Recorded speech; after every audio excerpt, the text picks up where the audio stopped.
Manx Radio Sport. Good evening and welcome once again to Friday Sport Preview on Manx Radio. I'm Rob Pritchard, here with you until 6:30 to take the latest look at the sporting action taking place on the island this weekend. So coming up tonight, the first round proper of the Hospital Cup and the first round proper of the Junior Cup fill the latest Manx football fixtures across this Saturday and Sunday.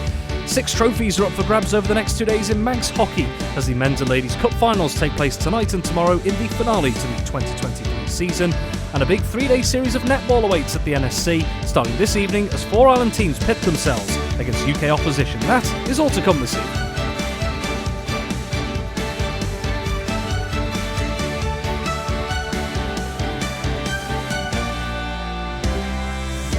Starting things with football tonight after yet another intense schedule of midweek fixtures. The fixtures remain unrelenting as we go into this weekend. Cup competitions taking centre stage. Once again, the first round proper of the Hospital Cup and the Ascot Hotel Junior Cup over the coming 2 days. Well, we will bring in Tony Mepham. Tony, very good evening to you to start with. And before we get to these fixtures, looking back at midweek, congratulations to Peel, Canada Life Men's Premier League champions after a 1-1 draw with Corinthians on Tuesday night. Absolutely fantastic. Congratulations to everybody. And it was just one of those, wasn't it? They've been waiting around for a long, long time. I think it's over 20 years since they last won it, and they've been very, very close. But Daniel Bell, Mark Kelly, Peter Kenyock will be absolutely delighted with the team. Very young team, so it'll be quite interesting to see the average age of the team that's won it this year. But they've been sort of very, very strong right the way through. They've been consistent and all, I wouldn't say boiled down, but it was on that game on Tuesday, and that draw was enough to give them the championship, and the medals and trophy and everything will be presented at Ramsey on Tuesday. I was at the game myself and spoke to the captain, Matty Woods, after the game. He scored a superb 35-yard strike during the game. It was quite the strike.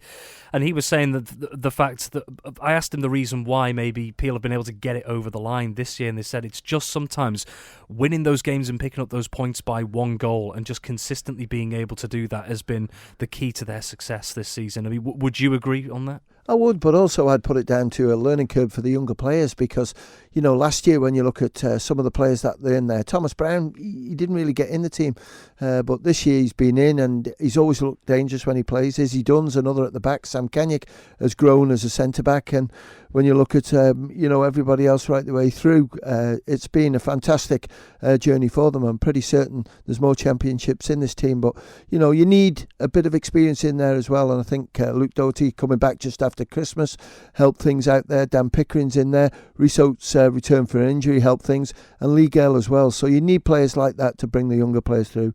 No, and congratulations to them, and it'll be the Peel name that's on the trophy for 22-23.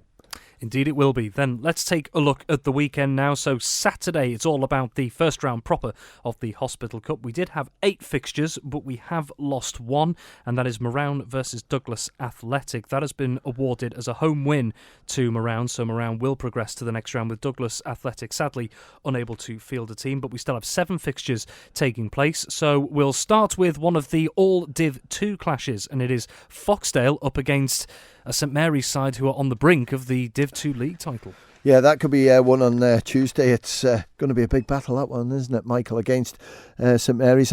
I still think it's a 3-way turn on that with St Mary's, Michael and Braddon, but a lot of games still to play. But Foxdale against St Mary's. Foxdale, even though they're sort of languishing in 6th place, St Mary's are top. Foxdale have only played 15 games, so they played 4 less than St Mary's. So it just shows you, what sort of problems they've had with the weather there. But, St Mary's, I think Alex Harrison's team have done really well. Owen Canepa's been superb over the sort of last few games, scoring plenty of goals. And with Foxdale, it's just a question of trying to keep things nice and tight at the back and see if they can take something away from them. I don't think Foxdale are going to get involved in anything in the league, but this is the cup and it's all to play for. And at Billygoat, it's always a bit of an awkward place to play, Rob. So St Mary's know it's going to be a tough battle for them, but I'll go for St Mary's to go through. Very well then, an all-Premier League tie up in the north at the Balaclone Stadium where Ramsey will take on Corinthians. Yeah, and this is going to be a really good battle because they've already had 2 in the league this year. They've had another one at the start of the season a friendly, which didn't go for Corinthians in that day. But I've watched Ramsey recently. They've done well. They've got good goal scorers up front, Chris Duggan being one of them. And, with Corinthians, they've got one or two players back in. Sean Durrell's back in there. And also when you look at Ryan Burns coming into the squad, it helps. Owen Sherrod's come in. Ronan McDonald as well. And great news for Corinthians, whether he'll play tomorrow, I don't know, is Luke Murray has got the all clear to commence playing football again, which is great. Whether he bothers towards the end of the season, I'm not too sure. But the good news is that he's on the mend. And if he can play again, then that shows that he's in a good place. So well done to everyone who's worked with Luke. Okay, moving on, and then we have Onken versus St John's, and just for clarity, this is being played at St John's as well, isn't it? Yeah, the stadium now is into summer season, so stock cars and everything else are hurtling around at the weekends, and we can't get the football on, which is fine. But Onken, what a big defeat that was midweek, wasn't it, Rob? Conceding all those goals. So there's a bit of work there to do for David Rees to try and pick those players up. But with St John's, they go marching on. They got qualified midweek, so they're in the Railway Cup semi-finals. When are we going to do the draw? Hopefully next Saturday we're going to do it, Rob. We just can't get the fixtures in at the moment. But again, Callum Taggart's been in great form. Ray Lovell's been playing well, and defensively with Will Penhorick and Sam Ingham there, it just points to me for a St John's victory to go through. Very well, and then out at Glen Road, Laxey, they'll be hosting, as we mentioned, the now Premier League champions Peel. Yeah, and this is going to be a little bit tighter, I think, than maybe the two fixtures were played at Peel. And I just feel that the reason why, there's one or two players back for Laxey. Brodie Patience, I'm pretty certain will play, but Joe Walters as well, who's back from university, he's a great player. So if they've got those sort of players up front, Sammy Gellin's been in great form in front of goal. Defensively, they're strong. You've got Will Cowan in there, Tom Cowan as well. Then Laxey are going to try and make it really awkward. It was a tight game last time I watched it at Peel. But as you've just said, Peel are champions, very confident going into this game. And they want to get a bit more silverware in that cupboard. And I'm pretty certain they're going to try their best. I think this will go extra time and possibly even penalties. That's how tight I think it'll be. But Peel champions, you have to go with them, don't you? We'll wait and see. Well then, up in the north of the island at Andreas Playing Fields, Ayr United up against Premier League strugglers at the moment, Douglas High School Old Boys. Yeah, and they are. I watched Old Boys last week. There were a few players missing, few players picked up injuries. So it'll be interesting to see what their squad is going to be tomorrow afternoon. Ayr United, I think, have looked relatively strong in recent games. Nick Hurt's playing well. You've got other players in there who've sort of taken up the responsibility and supporting them. I have to go for Ayr to go through. And then we take a look at the other remaining All Div 2 clash, and this could be an interesting one. It's a Southern derby, Castletown hosting Colby. Yeah, well, this is going to be a question of who's at the wedding tomorrow, because there's a wedding on, and I believe there's one or two sort of Castletown players missing, which is not going to help. When you've got Alex Crawley and Ash Sansbury possibly not included in that starting lineup, it makes it a little bit more difficult. And Colby, with that superb win midweek against Braddon, I think it was a real top result for them. Then Colby have got one or two players available as well. Carl Hickey's been playing in there and looking good. So I'm going to go for Castletown but I think it'll be a tight game just with the confidence that Colby have gained from that result that they had on Tuesday.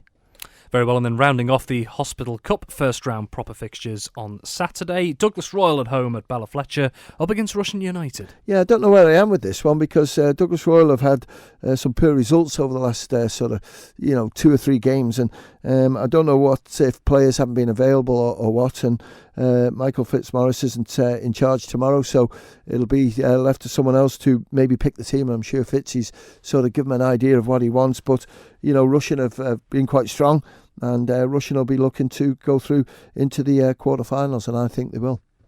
Very well, then we move into Sunday. Now, we were expecting the Masters FA Cup final to be taking place between Colby and Onken, but Tony has informed me in the last half an hour or so. So for the listeners, the benefit of the listeners, Tony, could you explain why this game is being postponed? Yeah, what it was, this final was rearranged because the other semi-final was only played last week when Colby won it.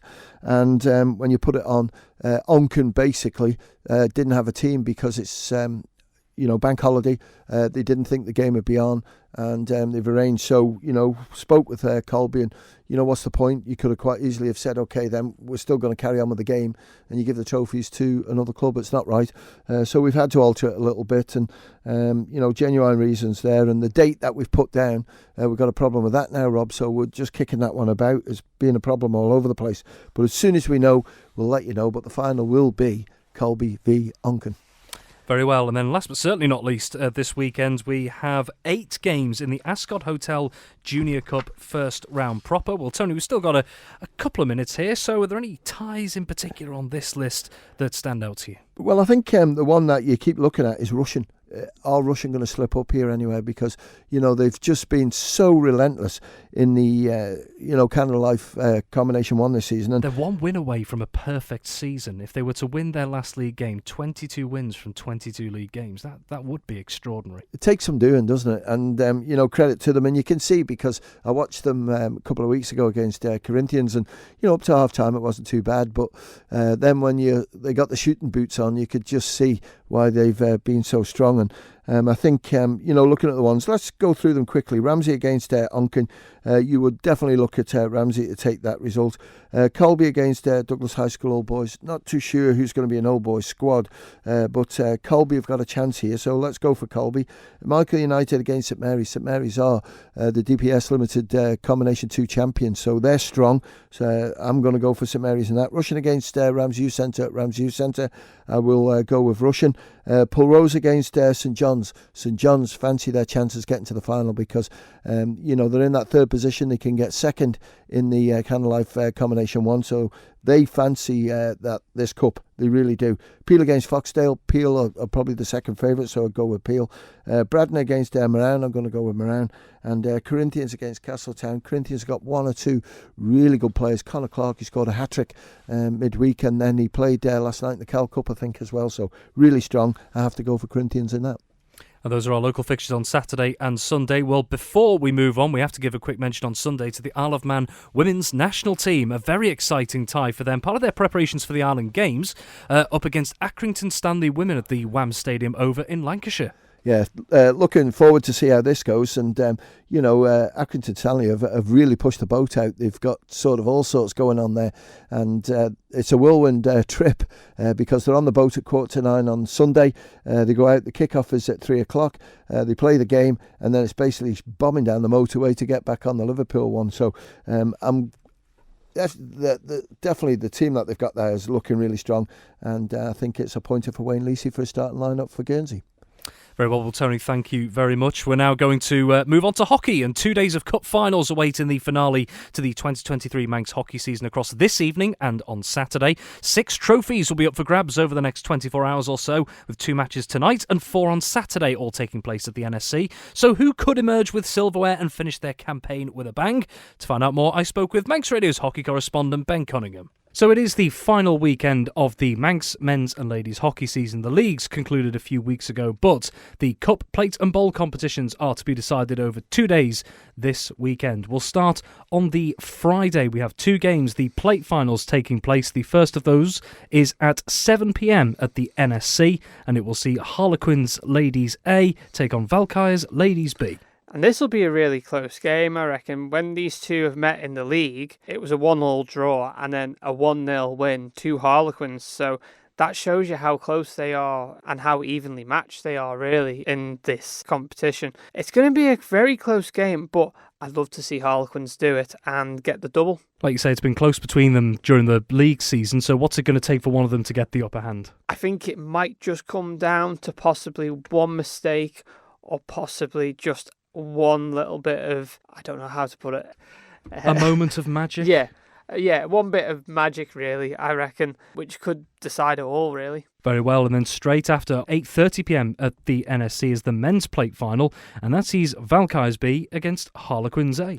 Yeah, and when these two have met in the same league, Harlequins have had the upper hand, both 4-1 win and then a 7-3 win, so Harlequins will come into this favourites, and they have got the league over Valkyries B. So you'd think Harlequins, given their form, might get it on the day, but who knows, Valkyries maybe could cause an upset on finals day. We'll wait and see. We'll wait and see indeed. And then we move into Saturday, a busy day. All games taking place at the NSC in the remaining games. We'll start with the Ladies Bowl final. That kicks things off on Saturday at 11:05. That sees Ramsey B take on Castletown C. Yeah, Castletown C have had a really good season, as have Ramsey B. When these two have met in the league, they've had really close encounters, and it's just been a goal or two between the two of them.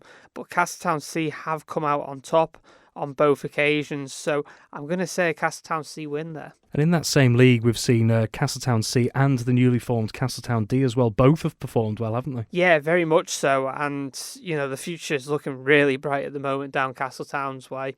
Got lots of players coming through their young teams, right up to the senior teams. So, yeah, the future at Castletown's looking really bright at the minute. Straight after that then, 12:35pm, it's the Ladies' Cup final, and it is the Women's Premier League champions, Castletown A, against the team they took the league silverware off, Vikings A.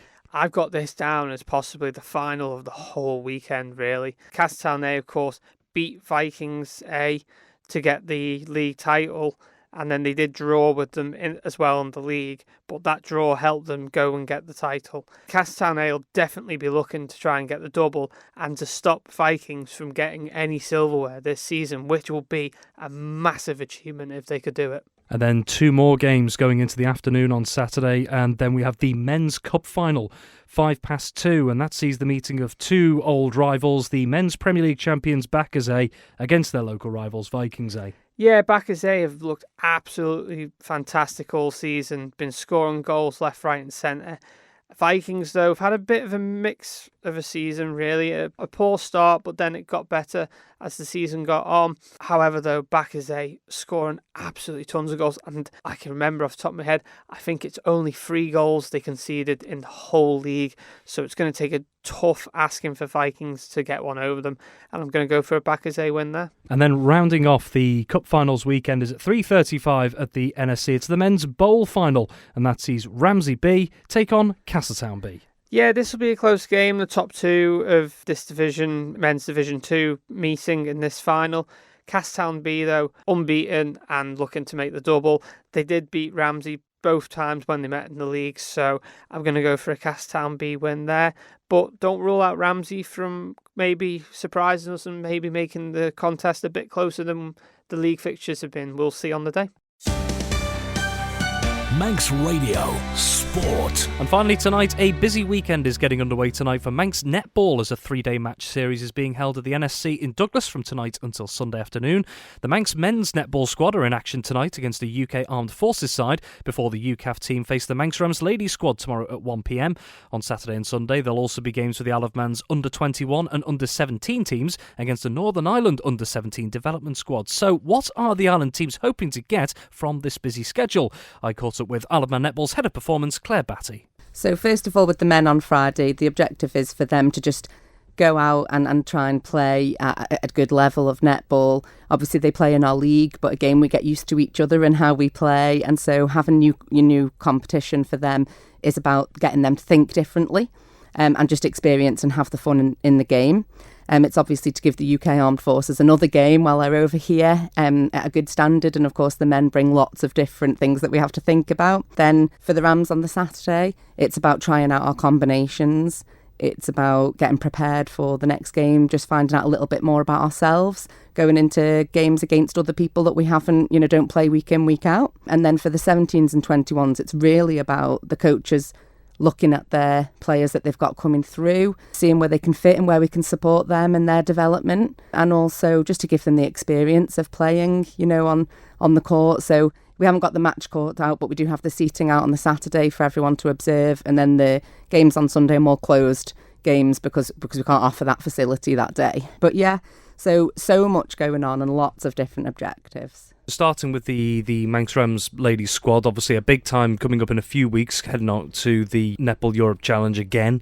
So having a game like this again, how important is it just to keep the ball rolling when you're going into something like that? Yeah, it's really important because we have, our squad changes, even if it doesn't change vastly. There are people that are new coming in or people that have experienced at a different level, so under 17s or under 21s and are now getting the experience with the Manx Rams. when we come against the armed forces, they're strong, they're tall, they're generally well drilled. So it's nice for us to come up against different opponents. And we know that we have a certain style in the Isle of Man, which has carried through all of our teams, all of our clubs, and really it's to go up against the different styles and what will we do to combat that once it's given to us, and what can we do to combat their defence that they put out. And for the men's team as well, already touched on the fact that it is still a relatively new concept here on the Isle of Man. They've been given that chance to train and actually compete against some of the senior ladies teams as well to build their experience. But going into games like this, I mean, does it feel like it's on a good upward curve at the moment, the men's side of things, that they're learning quickly? Oh yeah, they're certainly learning quickly. They've had to go into the things that they've gone straight from not playing into like a performance level, but that's what they wanted. They want to perform, they want to have that good exposure to lots of games, and we're still trying to build on that. So we encourage lots of people, anybody who wants to come and play men's, please come and do so, because we've got loads of opportunities for people to play, at all different levels. So yeah, we're still trying to build, but those who are looking for extra games, that these are the games that they thrive on. And of course we're planning to bring mixed into some of the stuff that we do as well. So we're looking at nationals in August for the men's team and the mixed, and this is to give us a little bit more information. But we are still looking for more players and more people to come and, experience those opportunities with us. And then for the development teams, games both the under-21 side and under-17s. The under-17s, it wasn't that long ago, they were out in Belfast. That was quite an interesting international competition experience for them. So for them and the under-21s, what's the hopes with them from these? What are you hoping that these players and the coaches, like you mentioned, can learn from this particular weekend? So a couple of our players are not playing with those squads now. So the 17s have lost some of their players as they've moved up into the 21s, and of course Kenzie Pizzy is now in the Manx Rams. Niamh Skillicorn, who was playing in October for the 17s, is now in the Manx Rams squad. So we will be really looking for the 17s to build on for their next event come February. So we're looking at those types of players, and Emma will be really looking for the squad that's coming up and gaining more information and experience for the squad. And the same with the 21s. They have an event coming up in October, and next year there's a Youth World Cup qualifiers for their age group. So this will give us the information we need to sort of know whether we want to enter into that, whether it's something that we're looking to do. Have we got a strong enough squad to go and compete against the likes of Scotland and Wales and things like that. So this weekend is about gaining information for us and where we can go with these squads. Manx Radio Sport. That's all we have time for on Friday Sport Preview on Manx Radio this week. Thank you very much for joining us, and thank you to my guests this week, Tony Mepham, Ben Cunningham and Claire Battye. Have yourself a wonderful Friday evening as ever, and also as ever, have a wonderful weekend as well. Chris Kinley's here with you next, but from me, until next time, it's bye for now. The Nation Station, Manx Radio.